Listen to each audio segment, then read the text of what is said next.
Under a sky white as bone, the world had vanished into snow. The wind moaned through the canyons like something lost and furious, dragging ghosts of powder across the frozen prairie. Every sound was swallowed, except for the slow, steady rhythm of a man breathing beside his fire. Tala Greyhawk sat bare-chested near the hearth, his long black hair damp from melted snow, his bronze skin flickering gold and copper in the flame. The cabin walls creaked under the storm's weight. He'd been splitting kindling earlier, bare hands against the cold, as if pain could remind him that he still lived. Since his wife and son were taken by fever 2 winters past, silence had become his only company. He didn't speak to the traders who mocked his Apache name, nor to the preacher who came with verses about forgiveness. He listened only to the fire, and it never asked questions. Then came the knock. A single, hesitant sound, soft, almost swallowed by wind, yet it struck through the night like a heartbeat. Tala froze, axe still in his hand. No one came this far out during a blizzard. He waited, thinking he'd imagined it. Then another knock, weaker this time, then a voice, barely more than breath. "Please, is anyone there?" He rose slowly, every movement deliberate. His shadow stretched across the floorboards as he unbarred the door. The wind shoved it open with a howl, throwing snow across the room, blinding and alive. In the doorway stood a woman, young, trembling, half buried in the storm. She was small against his frame, her face pale, her hair tangled with frost, eyes wide with exhaustion and despair. A tattered shawl clung to her shoulders, soaked through. The candle she held had gone out long ago. She looked like something the storm had decided to keep, but hadn't quite finished breaking. "I lost my family today," she whispered, voice cracking in the wind. "Can I spend the night with you?" For a long moment, Tala only stared. Behind her, snow swept across the valley in waves. The horizon was gone. He saw the blue of her lips, the shake in her hands. Her dress was thin cotton, wrong for winter. She would not live another hour outside. He stepped back wordlessly. The door swung shut behind her. The woman staggered to the fire and crouched close, fingers outstretched toward the flames as if worshipping them. Steam rose from her shawl. She closed her eyes, shaking violently. Tala hung the axe on the wall and poured her a tin cup of coffee left by the fire. She drank it with both hands, spilling half down her chin. "Thank you," she murmured. My name is Eleanor Mayfield." Tala didn't answer. His silence was heavy, but not unkind. He returned to the hearth, adding another log. The sparks rose between them like scattered stars. "I had a husband," she said after a while, her voice thready, "and a baby boy. Fever took them both this morning. I buried them behind the ridge and walked until I saw your smoke." The words came like small stones falling into deep water. Tala's jaw clenched. He didn't look at her, but his hands tightened around the log he held. "I can leave when the storm stops," she added quickly. "I don't mean to trouble you." He turned his eyes to her then, dark and unreadable. "Storm won't stop soon," he said.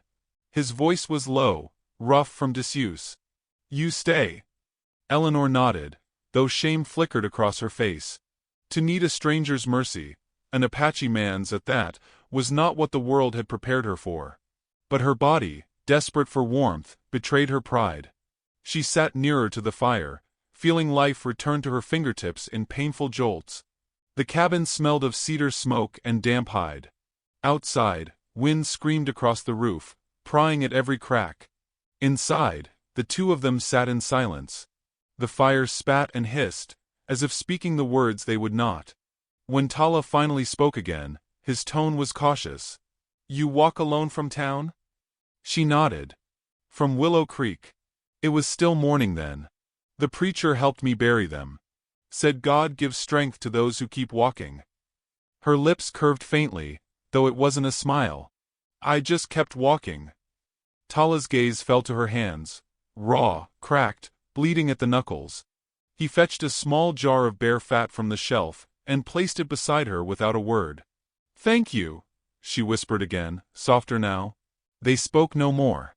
Outside, the storm deepened into something primal, shaking the earth. Snow pressed against the windows like hands. Tala fed the fire, his movements slow and steady. Eleanor's eyes followed him, uncertain if she felt fear or safety.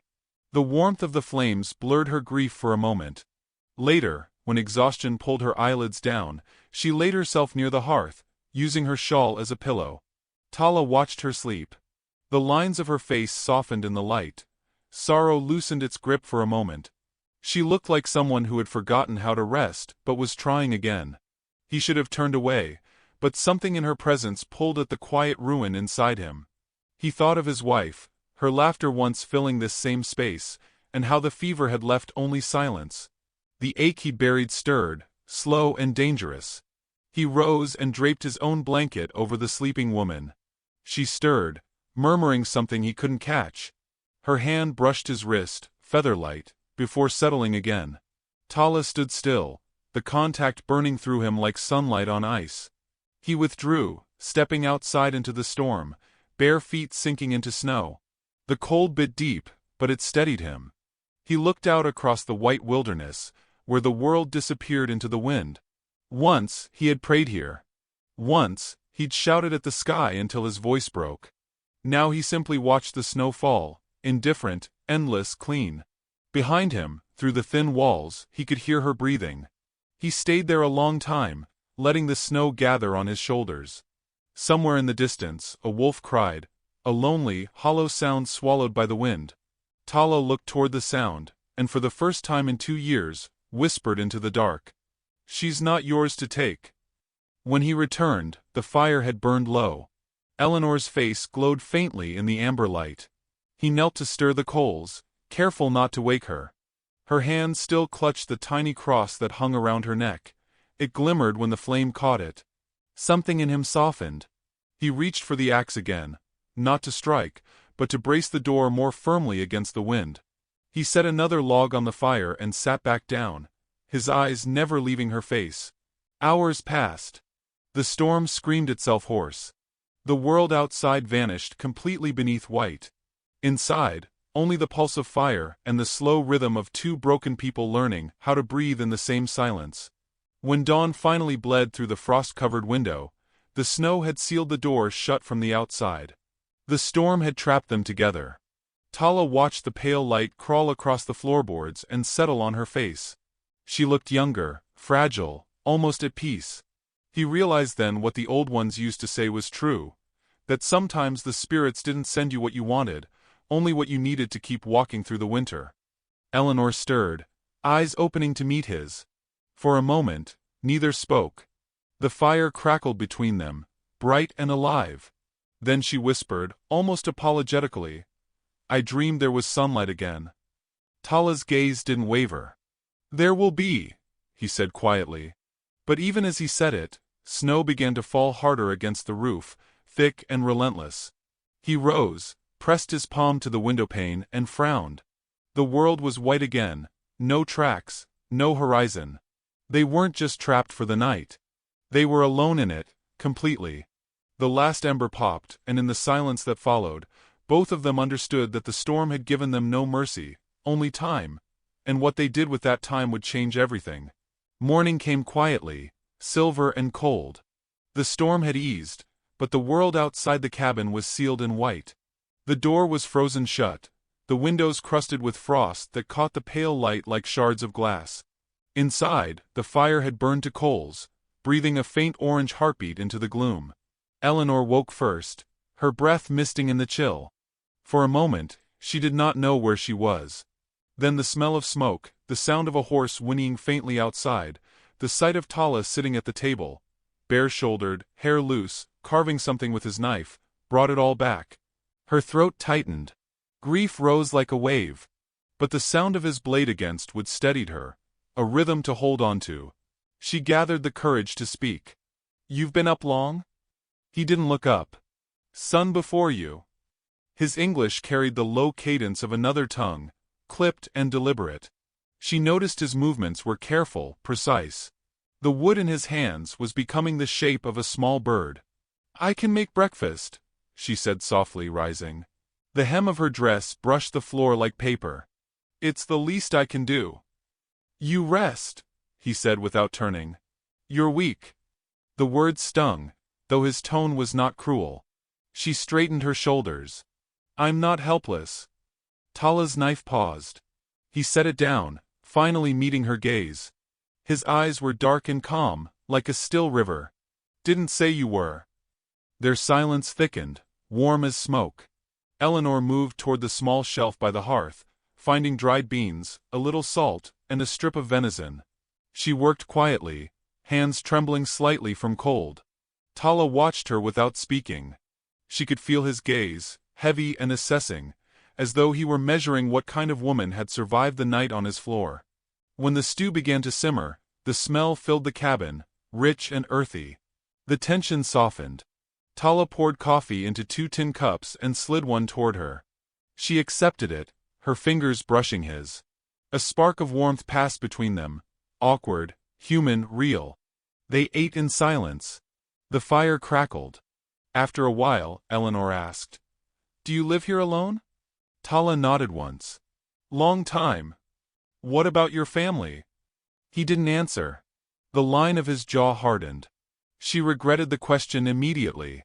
"I'm sorry," she whispered. "You don't have to." He raised a hand slightly, silencing her. "They gone." The simplicity of it cut deeper than any story could. She bowed her head, understanding. 2 widows of the same storm, sitting on opposite sides of the fire. Snow fell softly outside again. The sound was barely a whisper, yet it filled the cabin with stillness. Eleanor washed the tin bowls, the water freezing against her skin. Tala rose to check the door, pressing his shoulder against it until the ice cracked away from the frame. When it finally gave, a sheet of snow slid inside. He shoveled it out with his hands, silent, patient. "You shouldn't do that, Bear," she said gently. "You'll freeze." He looked at her, expression unreadable. "Cold don't kill. Weakness does." She hesitated, then wrapped her shawl tighter. "Sometimes strength is knowing when to accept help." His gaze lingered a moment, then drifted away, as if he'd heard those words before but from someone long buried. By noon, the wind picked up again. Eleanor mended a tear in her sleeve, while Tala shaped a bowstring from sinew. Each worked quietly, the rhythm of their tasks weaving an invisible thread between them. At one point, her needle pricked her finger. A drop of blood bloomed red against the fabric. She winced. Tala looked up, reached across the table, and caught her hand before she could pull it back. His touch was firm but gentle. He tore a strip from his hide pouch and bound her finger without a word. The intimacy of the act startled her. She wanted to thank him, but the look in his eyes, steady, searching, stole the words from her mouth. "Thank you," she finally managed. He nodded once. "You bleed, you live." The phrase was strange, yet it stayed with her. As dusk approached, the temperature dropped. Tala went to split more firewood, his broad frame moving through the snow outside like a shadow. Eleanor watched him through the window, how each swing of the axe seemed both strength and sorrow. The rhythm mesmerized her, the rise, the fall, the breath between. He was not merely surviving, he was reminding the world he still existed. When he came back inside, his chest glistened with sweat, steam rising as heat met cold. She averted her eyes quickly, ashamed of her gaze, but her cheeks flushed with warmth she hadn't felt in months. He noticed her silence but said nothing. Instead, he stoked the fire higher, the light painting gold along the wood beams, making the cabin feel almost alive. Later, they shared supper again. The stew was thin but hot. Eleanor broke the quiet first. "You must think me foolish, running into the storm like that." Tala shook his head. "Foolish woman dies. You live." She smiled faintly. "Barely." He studied her, something like respect softening his expression. "Barely still counts." The moment hung between them, fragile, tender. Then came the sound of distant wolves. Eleanor's shoulders tensed, her spoon clattering. Tala's head turned sharply toward the sound. "They smell weakness," he said quietly. She shivered. "Will they come close?" "Not while I breathe." The conviction in his voice startled her. For the first time since her husband's death, she felt something like safety. Not because he promised it, but because he didn't need to. It was in his presence, in the steady calm of a man who'd already faced worse storms than this. The night stretched long. The wind moaned again, but softer now, like a memory fading. Eleanor curled near the hearth, her head resting on her folded arms. Tala sat at the table, carving by firelight, shaping another bird from a block of pine. She watched him through half-closed eyes, noticing how each detail, the wings, the small beak, seemed carved with reverence. "You make them for someone?" she asked sleepily. He hesitated. "Once." Her gaze softened. "You must have loved them." He nodded, but his eyes stayed fixed on the fire. "Too much." She wanted to say she understood, but her throat ached too much to form the words. So she simply reached forward, placed the half-carved bird beside the other he'd made before, and whispered, "Then they're not gone?" For a long time he said nothing. The fire popped, shadows dancing across his face. Then he murmured, "You talk like preacher." She smiled faintly, eyes drifting closed. Maybe he finally said something worth remembering. Tala studied her as she drifted into sleep again. Snow tapped softly at the windows. Her face in the firelight looked peaceful, younger than before, as if grief had loosened its hold for a single night. He set down the carving knife, rose, and quietly draped another blanket over her shoulders. For a moment, his hand lingered above her hair, as though caught between memory and mercy. Then he stepped back, his face unreadable, and returned to the chair. Outside, the wolves howled again, closer this time. Tala's eyes narrowed toward the dark beyond the window. He reached for his rifle, loaded it with deliberate calm, and sat back down beside the fire, watching over the sleeping woman as snow drifted endlessly through the night. When the last ember hissed and dimmed, the cabin seemed to hold its breath, one fire fading while another began to kindle quietly in the dark. When morning finally came, it came in silence so complete that it felt holy. The storm had passed. Snow blanketed the land in a brilliance that hurt the eyes, smooth as glass, untouched by man or beast. The world seemed reborn, white, unbroken, waiting. Inside the cabin, the fire had dwindled to embers, but the air still held its warmth. Eleanor woke first. Her breath caught when she saw the sunlight spilling across the wooden floorboards. For the first time in days, she could see the outlines of the hills beyond the window, pale blue and silver, washed clean by the blizzard. She stood quietly, careful not to wake Tala, who sat dozing upright in a chair near the hearth, rifle across his lap, the weight of the night still on his shoulders. He had stayed awake protecting her. She saw it in the stiff line of his spine, in the dark half-moons beneath his eyes. Her chest tightened with something she didn't yet dare name. When she moved, the floor creaked. Tala's eyes opened instantly, sharp, alert. His gaze softened when he saw her. "Storm's gone," he said simply. She nodded. "Looks like heaven outside." He looked past her toward the light. "Heaven don't freeze men to death." The faintest trace of humor tugged at her lips. "Depends which kind of men." A silence followed, comfortable this time, the kind that needed no bridge. She gathered her shawl and stepped to the window. Beyond the ridge, the world glittered like powdered stars. A bird, a real one, darted past the glass, vanishing into white. She pressed her palm to the frost. "I thought I'd never see sunlight again." Tala rose, stretching his shoulders, and went to check the door. It was sealed tight with snow.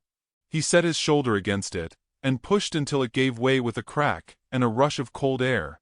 The light poured in, dazzling. Eleanor flinched at its brightness. Tala stood still, eyes narrowing against the glare, his breath steaming in the cold. He turned to her. "We go to town. You need food." Her brows furrowed. "You don't have to." "Not for you," he interrupted, though the flicker in his eyes betrayed otherwise. "For me. Supplies gone." She studied him for a moment, then nodded. "Then let me help." By mid-morning they were on horseback, his tall roan mare carrying both through the soft, deep snow. The air was sharp, slicing clean into their lungs.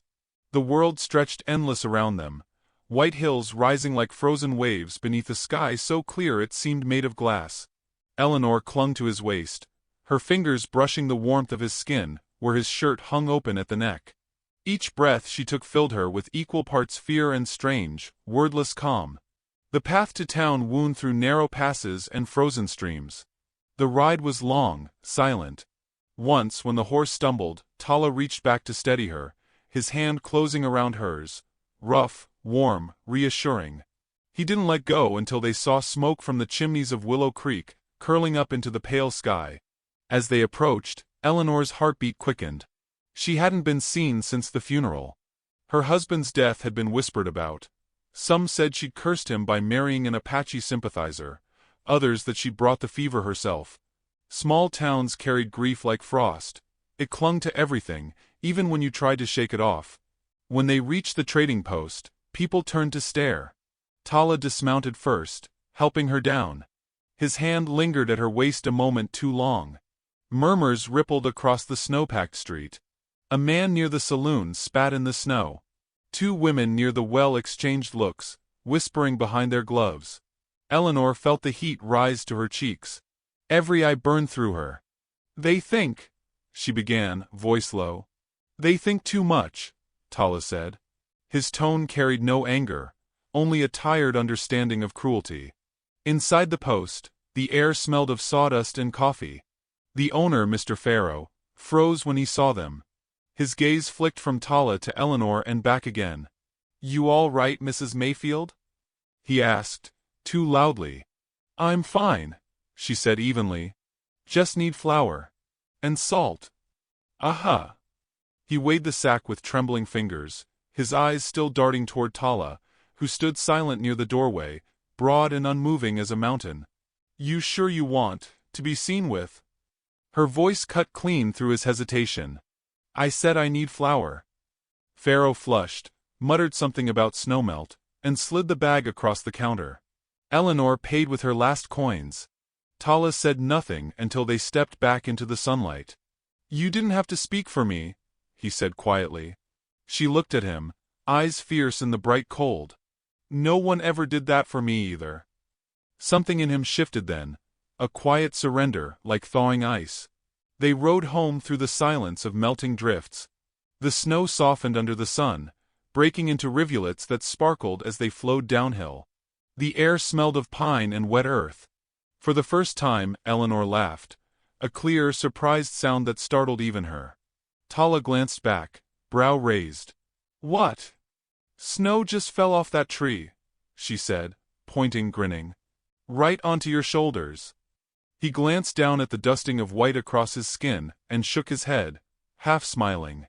"Nature play trick." "Maybe she likes you," she teased. He looked at her then, really looked, eyes deep and unreadable, the faintest smile tugging at his mouth. "Maybe she likes you more." They rode on. The laughter faded into quiet again, but the silence now was different, softer, threaded with something almost tender. By the time they reached the cabin, the sky had turned gold. The snow reflected the light like fire. Tala unsaddled the horse while Eleanor carried the supplies inside.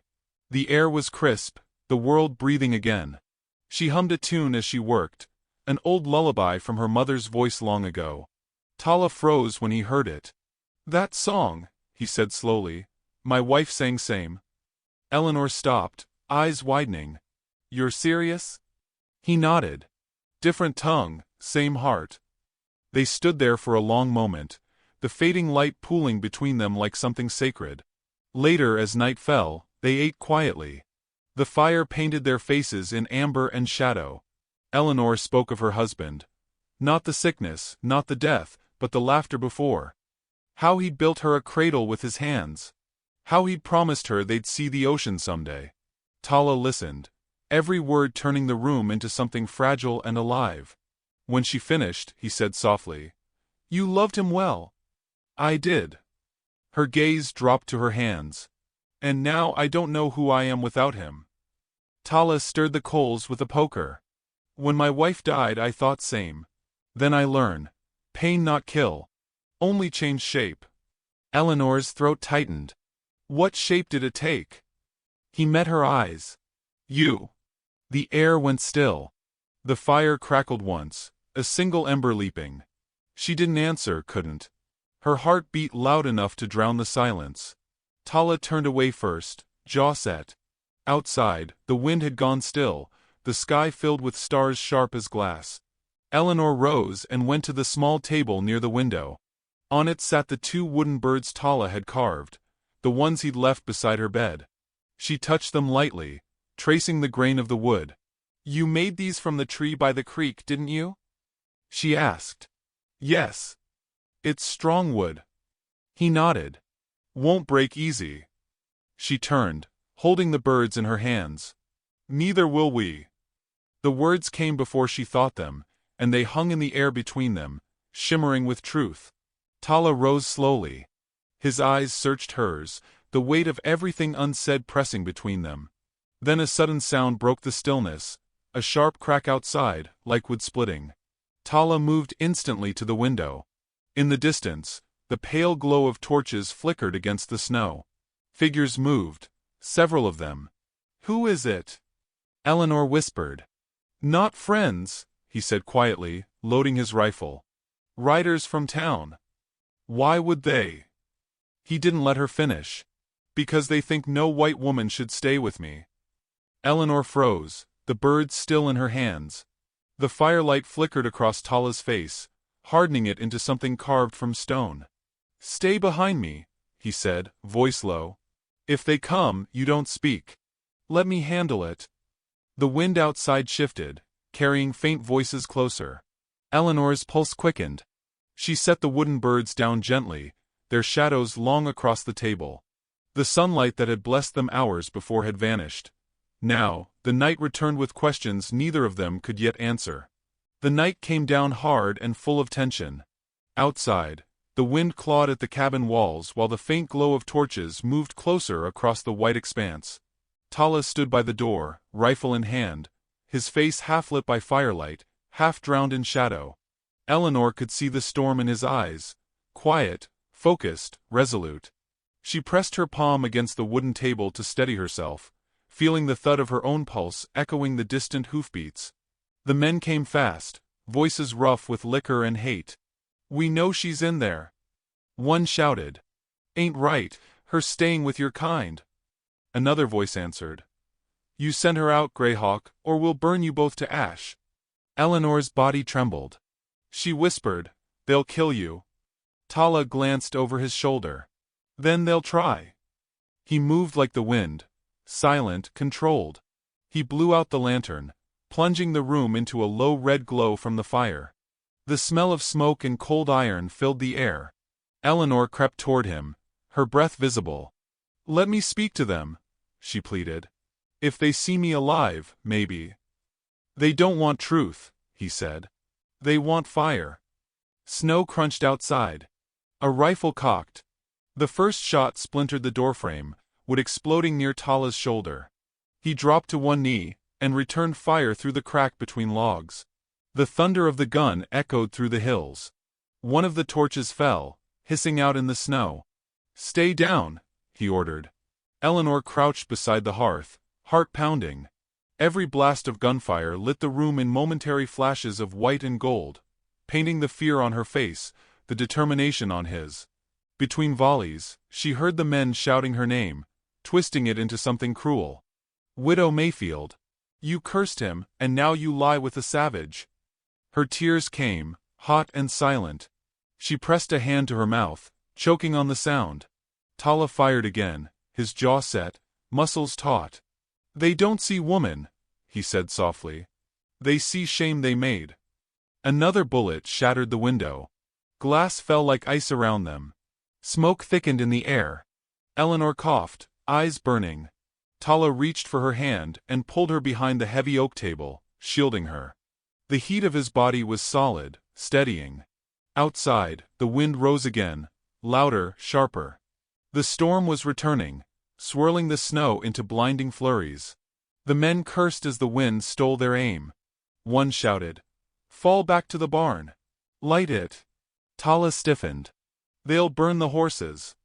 Without hesitation, he moved toward the door. Eleanor grabbed his arm. "No, please, you'll die out there." He looked down at her, eyes fierce yet strangely calm. "If I don't go, all this burns anyway." Before she could stop him, He kicked the door open and stepped into the chaos. Snow and smoke tore at his hair. The torchlight blurred through the blizzard. She saw him disappear into the storm, a dark figure swallowed by white. Eleanor ran to the window, clutching the frame. Through the haze, she caught glimpses of movement, flashes of light, silhouettes struggling near the barn. Then came a shout, a shot, and silence. Her breath hitched. Tala! She threw on his fur coat and stumbled outside, boots sinking deep. The wind screamed around her, dragging her shawl like a flag. The cold bit her face raw, but she kept moving. The barn was burning now, orange tongues licking through the cracks, smoke curling upward into the black sky. Tala! She cried again, her voice breaking. From behind the barn he emerged, dragging a man by the collar, blood streaked across his chest where the bullet had grazed him. His breath came ragged, but his eyes burned bright. Inside, he shouted, voice rough with smoke. Go! She ran to him instead, helping him toward the cabin. The fire behind them cracked like gunfire, sparks rising into the snow-heavy sky. When they stumbled inside, she slammed the door and barred it. Tala leaned against the wall, bleeding. You're hurt, she whispered. Not bad. He winced as she tore a strip from her shawl and pressed it against his wound. His skin burned beneath her hands, hot despite the cold. Her tears came freely now. They hate you because you're strong. They hate me because I'm not. He shook his head weakly. They hate because they fear. Outside, the storm howled louder, swallowing all other sounds. Inside, the fire roared higher, casting them both in a trembling light. Eleanor knelt before him, her hands shaking as she wrapped his wound. His breath was shallow, his eyes half closed. You shouldn't have gone out there, she whispered. His voice was faint. Didn't go for them. Went for you. Something broke inside her then. Some final wall of grief, of guilt, of pride. She reached up, cupping his face. Why? He opened his eyes, gaze locking with hers. Because you stayed when no one else did. The air between them shimmered with heat and cold, and everything left unsaid. She leaned forward, resting her forehead against his. For a moment, the world outside vanished. The men, the snow, the pain. Only the sound of their breathing remained, soft and unsteady. I was ready to die when I came here, she murmured. You didn't just give me shelter. You gave me reason to live. He smiled faintly, eyes closing. Then live. She pressed her lips to his brow, the touch lingering, tender as a prayer. Hours passed. The fire dimmed to embers again. Outside, the storm devoured the tracks of violence, covering them with silence and snow. Eleanor sat beside him, holding his hand, watching his chest rise and fall. Dawn crept slow and golden across the frost, painting the cabin in soft light. When he stirred, she whispered, "The sun came back." He looked at her, eyes weary but alive. "Told you it would." Through the cracked window, they could see the valley stretched out below them, untouched and peaceful. Smoke from the barn had faded. The town's riders were gone, leaving only a single broken torch half buried in snow. Eleanor rose and went to the door. She opened it carefully. Cold air swept in, sharp but clean. The land glittered. Behind her, Tala stood, steady again, his arm bandaged, his presence filling the small room with quiet power. "What now?" she asked softly. He stepped beside her, gazing out at the endless white. "Now, we rebuild." She nodded, the morning wind catching her hair, lifting it like a banner. "Together." His eyes met hers, steady and certain. "If you stay." Her lips trembled into a smile. "I already did."